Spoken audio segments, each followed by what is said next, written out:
जगन नहीं, जगन्नाथ प्रसाद। इस जगन और गगन के नाथ ने हमें प्रसाद बनाकर इस दुनिया में भेजा है, दुनिया वालों की सेवा करने के लिए। टूटे किसी का दिल तो तड़पते हैं हम गरीब, सारे जहां का दर्द हमारे जिगर में। वैसे कुछ पार्टी का रंग जमा कि नहीं जमा भाई? बहुत बहुत जगन सेठ, बहुत। आप तो अंधेरे से भी गुजर जाए तो वहां उजाला हो जाता है। और आपकी पार्टी में रंग न जमे ऐसा तो हो ही नहीं सकता है। जगन सेठ, ये पार्टी किस खुशी में हो रही है? खुशी का है कि यार हम तो गम में भी पार्टी दे दिया करते हैं। दर्द हो जिसमें हमें वो बात चाहिए, एक हंगामे बेखुदी हमें दिन रात चाहिए।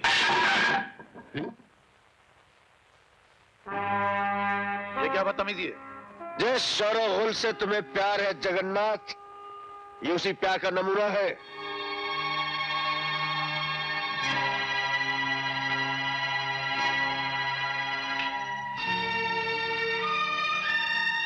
इन गरीबों के जख्म नजर आ रहे हैं तुम्हें? ये लकड़ी इन्हीं के जले हुए मकानों की है, जिन्हें तूने अपनी सियासत की दुनिया में उजाला करने के लिए जला डाला। मैंने? आदमखोर खूनी दरिंदे, भला बनने की कोशिश मत कर। चलो खुशी हुई, जिंदगी में पहली बार किसी ने जगन सेठ के गिरेबान पे हाथ डालने की कोशिश तो की, उसके सामने ऊंचा बोलने की हिम्मत तो की। मैं ऊंचा बोल ही नहीं रहा, बल्कि तुझे इतनी ऊंचाई पे लटका दूंगा कि तू दोबारा अपने मनहूस कदम इस दुनिया में न रख सके। चल मेरे साथ। आप लोग पार्टी जारी रखिए, हम अभी आते हैं। सरकार, आपकी जेब के तराजू में नोटों के ढेर लगा दूंगा। बस 1 घंटे के अंदर अंदर जगन सेठ जेल के बाहर होने चाहिए। इस 1 घंटे की कीमत मुंह मांगे होगी। ठीक है, हम अभी तुम्हारा काम किए देते हैं। धन्यवाद।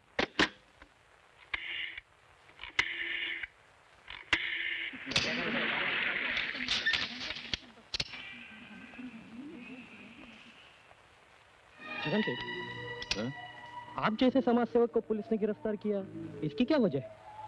पुलिस ने नहीं, एक सर फिर इंस्पेक्टर ने, जो नाम वालों के नाम पर कीचड़ उछालकर रातों रात अपना नाम ऊंचा करना चाहता है। क्या आप ऐसे पुलिस वालों के लिए कोई पैगाम देना चाहेंगे? हाँ, अगर ये पुलिस वाले हम जैसे देशभक्तों और शरीफों को परेशान कर सकते हैं, तो आम जनता को तो जीना ही मुश्किल कर देते होंगे। ये जरूर लिखिएगा। सर एक और। नहीं, बस इतना काफी, आगे पूछने की जरूरत नहीं है।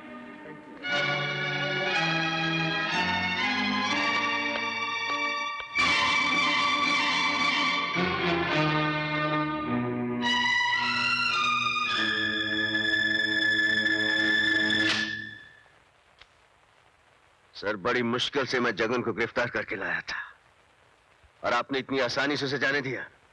और क्या करता? बिना किसी गवाह, बिना किसी सबूत और बिना किसी जुर्म के मैं उसे लॉकअप में बंद करके कैसे रख सकता था? जी, कोई गवाह नहीं था? वो मंगलू जिसे मैंने रंगे हाथों फसाद करते हुए पकड़ा था, गवाही देने के लिए तैयार था। उसकी गवाही काफी नहीं थी आपके लिए?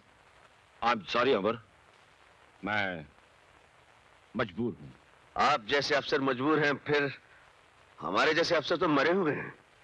बेजान कठपुतलियां हम लोग, जिनके मुर्दा जिस्मों को जबरदस्ती वर्दियां पहना दी गई। आप मजबूर हैं नहीं सर, आपको मजबूर कर दिया गया है।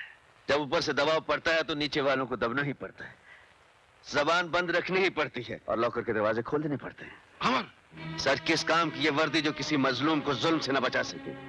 किस काम का यह ओहदा जो किसी दौलतमंद मुजरिम के गिरेबान तक ना पहुंच सके?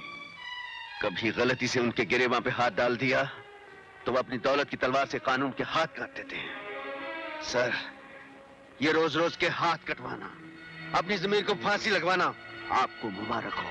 मुझे ये सब नहीं होगा।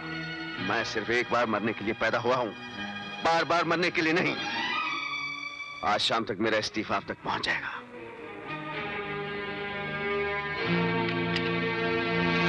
चलिए जगन भाई, आपका काम तो हो गया। आप पुलिस स्टेशन गए भी, बाहर भी आ गए, लेकिन हमने आपको लॉकअप के अंदर की हवा तक नहीं सूंघने दी।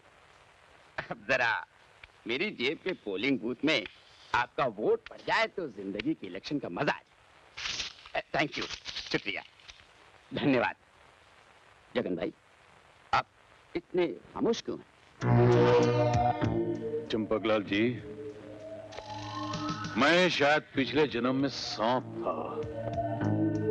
सांप जिस तरह अपने दुम पर पैर रखने वाले को डस न ले, उससे चैन नहीं आता है, उसी तरह मैं जब तक अपने दुश्मन को तड़पा तड़पा कर घिनौनी मौत न मारूं, मेरे मन में बदले का जहर उबलता रहता है। मैं उस हरामजादे अमर को जिंदा नहीं छोड़ूंगा। शांति शांति, भूल कर भी जल्दबाजी में कदम मत उठाना जगन भाई। मैं बड़ी मुश्किल से ऊपर वालों को मना कराया हूँ। नहीं चंपकलाल जी, उसने भरी महफिल में मेरी बेइज्जती की, और बेइज्जती पर तो मैंने अपने सगे बाप को मार डाला था। वो साला की देगची का मसाला है। शांति शांति जगन बाबू, थोड़ी देर के लिए अपने दिमाग के जहर को ठंडा रखिए प्लीज। जब लोग इस केस को भूल जाएं, आप डटकर बदला लीजिए, मैं हूं।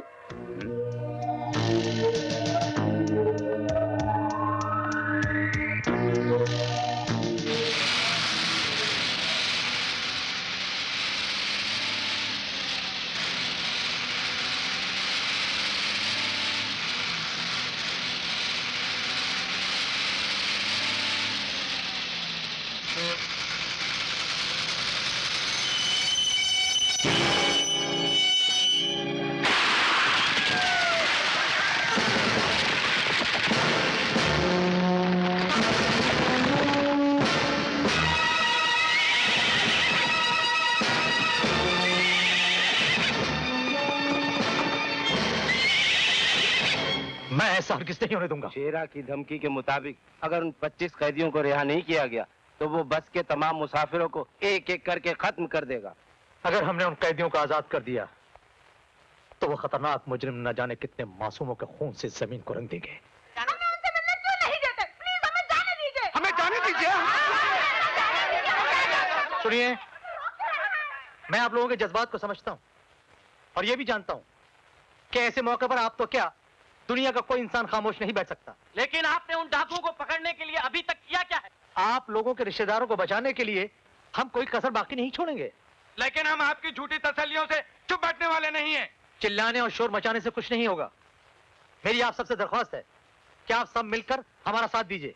मैं वादा करता हूं कि बहुत जल्द बस के मुसाफिरों को सही सलामत अपने अपने घर पहुंचा दिया जाएगा। शेरा ने ये ऐलान किया है कि अगर उसके 25 साथियों को रिहा न किया गया तो वो एक एक करके अगवा किए हुए सारे लोगों के टुकड़े टुकड़े करवा देगा। भाई वाह, क्या धमकी है।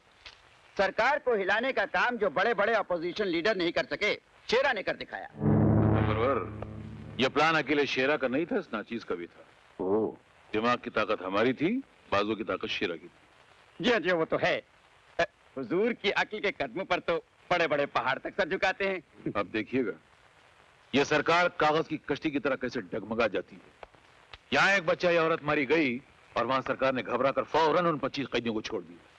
पर जगन से आप उन 25 कैदियों का करेंगे क्या? हंगामे, दंगे, फसाद, उन कैदियों को देश के कोने कोने में भेजेंगे, फिर धर्म के नाम पर, मजहब के नाम पर, सियासत के नाम पर इतने हंगामे कराएंगे कि ये सरकार हिल कर रह जाएगी। जगन सेठ, आप इतने बड़े हंगामे तो मत करवाइए। कहीं ऐसा ना हो कि बलबे की आग हमारे दामन तक पहुंच जाए। आग हमारे दामन तक न पहुंचे इसीलिए तो आपको रखा है। हम आग लगाते जाएंगे, आप बुझाते जाइएगा। हाँ?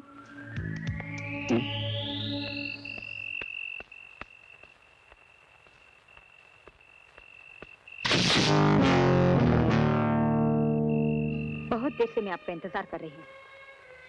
आप मेरा इंतजार कर रही थी? कहिए क्या बात है। बैठिए, बताती हूँ। बैठूं? डरिए मत, मैं आपको कहीं भगा कर नहीं ले जाऊंगी। जी हम डरते तो कभी किसी से नहीं। लीजिए बैठ गए, बताइए जाना कहाँ है?